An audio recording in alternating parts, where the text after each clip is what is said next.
Hi everyone, it's Bobby here. I just want to take a few moments to just share my thoughts on Module 1, kind of as we jump in here. So the discussion board is a great place to share your thoughts. I'll be participating right alongside of you. I also feel like there's something great about just reading and or watching a little snippet before we jump into this. So I want to just take a few moments to share my thoughts. Obviously, the discussion board 1 sort of gives us a chance to examine our own thoughts about sexuality and sort of what we've been exposed to growing up and what we believe currently. Um, I just want to bring in something. My experience as a social worker, I've been able to work with all different populations. One of the primary jobs that I've held is working with sexual offenders as well as victims of sexual abuse. So I've had a lot of exposure to people who have some skewed experiences with sexuality and how that has sort of played out for them. I included in my discussion board post an article entitled Overexposed and Underprepared. And I just want to take some time to sort of think about the influence of our media and technology on what we believe and what we're seeing in terms of sexuality. What was something that was very private has now become something that is extremely public. And what's often happening is kids and youth are being exposed to sexual material far earlier than they used to. And parents, as well as the teens and children, aren't really prepared for that material and how to handle it. Um, so as a social worker, what I did was I worked with adult sex offenders when I worked in Milwaukee County. But my most recent job was working with juvenile sexual offenders as well as victims under the age of 17 of sexual abuse and sexual assault. And what I noticed was the most common themes with the juvenile sexual offenders that I worked was, in fact, it was apparent in every single case that I worked, was an early exposure to pornographic material, often as early as 6, 7, or 8. But usually the median age was between 10 and 12.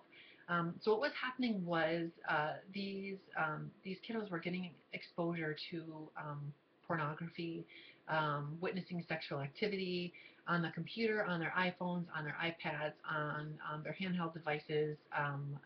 And so what was happening was they were seeing these images, and they were really struggling with sort of just where they were at with a lot of different things. Obviously, this is really, really complicated. But being exposed to the sexual material sort of triggered something in them that felt good. But they were definitely not prepared for it. The other common theme that I saw in these cases were parents who were either not involved or parents who had not discussed sexuality or boundaries with their children at all. And so when this material was presented to them, it was almost as though they were unable to handle it. So what we're seeing is kids are being exposed to sexual material early. Even if we turn the TV on at 7 o'clock, we're noticing that the material that's on there is explicit. And it's not something that kids are prepared to handle.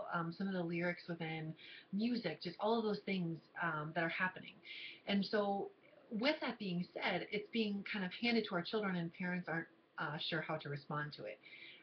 That's also happening too to victims of sexual assault and sexual abuse as well as the inability to try to figure out if this was normal or not normal, and how to process it. And then after something like that, how do we sort of work through that and teach them a normal view of sexuality? This goes for both offenders and victims. How do we then sort of replace those untruths with truths? So with that being said, I just want to challenge you to read the article that I posted and just kind of have a discussion on what you think about early exposure to sex in the media and technology and how those things are kind of interwoven and what do we do to sort of remedy some of this, realizing it's very, very harmful for our children and our teens. It's also harmful for a lot of other reasons that we're being exposed to things that we're just not prepared to handle, and we're inundated with so much. And I wonder, does it cause sort of a desensitization to the material? Obviously, overexposure to anything isn't necessarily good.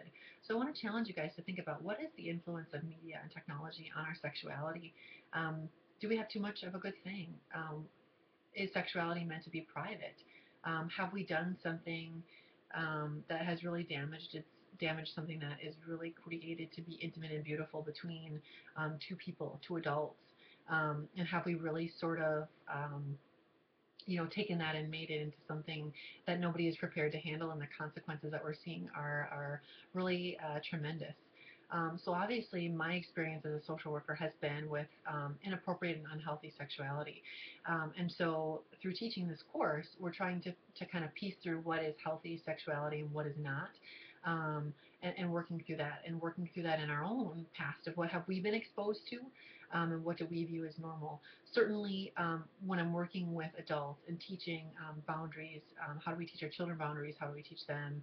All of those things. Oftentimes, many adults that I work with are very uncomfortable with the topic, and oftentimes it's a reflection of their own upbringing and their own comfortableness with the topic and the material and what they've thought. And so I want to challenge you to think about that as well as what do I think about sexuality and what's appropriate and not appropriate, and how does that influence the way I think about others, but also what I've taught or will teach my children.